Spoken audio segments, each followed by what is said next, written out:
Life in Mecca was becoming difficult for the Muslims. The growing oppression and tortures of the disbelievers of Mecca became unbearable. The Muslims were prevented from worshiping Allah. Consequently, Allah, the Exalted, revealed orders to migrate. The Prophet, peace be upon him, and his companions secretly planned to escape the watchful disbelievers, who intended to kill the Prophet and his companions in their own homeland, and thus bring an end to the religion of Islam. But Allah, the Exalted, aided his messenger, peace be upon him, to immigrate to Medina. This carefully planned and prudent escape of Allah's messenger, peace be upon him, and his companions created great anxiety and rancor in the hearts of the disbelievers. The new abode of Allah's messenger, peace be upon him, Medina, integrated the commercial routes to Mecca.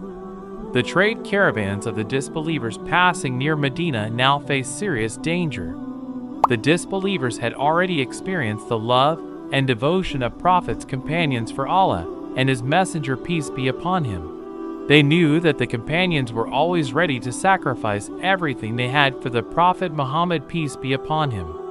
Thus, in order to safeguard their trade, the disbelievers undertook all possible efforts to expel the Muslims from Medina. They set a serious ultimatum to the chief of the disbelievers in Medina, Abdullah ibn Ubay ibn Sahul, ordering him to fight or drive out the Prophet Muhammad, peace be upon him, from Medina. Otherwise, they would attack their city and destroy their people. However, Prophet Muhammad, peace be upon him, cautioned Abdullah and his men from taking any cruel steps against the Muslims, and as a result of his cowardice, Abdullah withheld his devilish plan.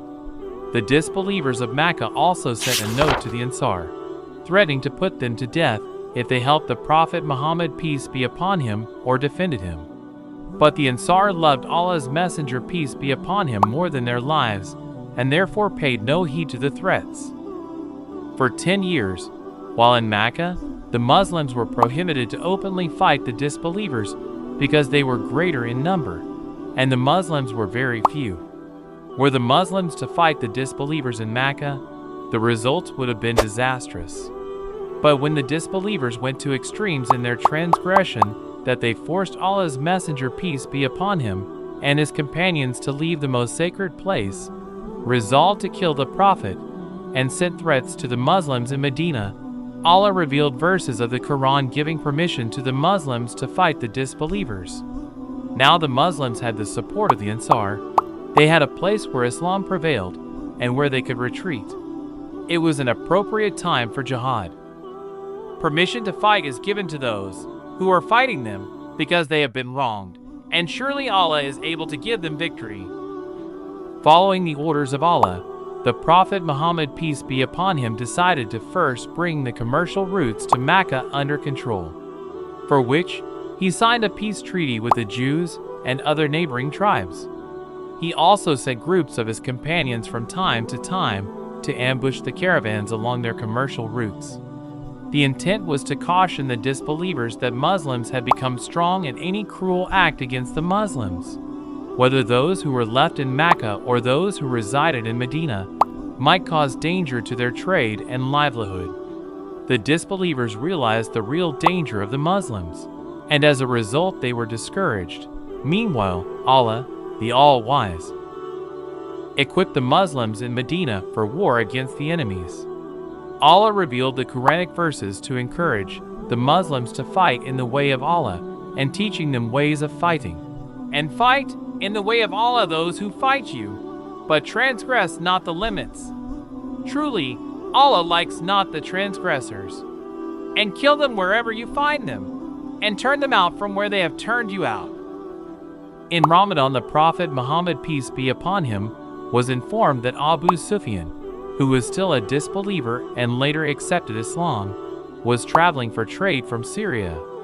He was approaching Mecca with 50,000 gold dinar guarded by 40 men.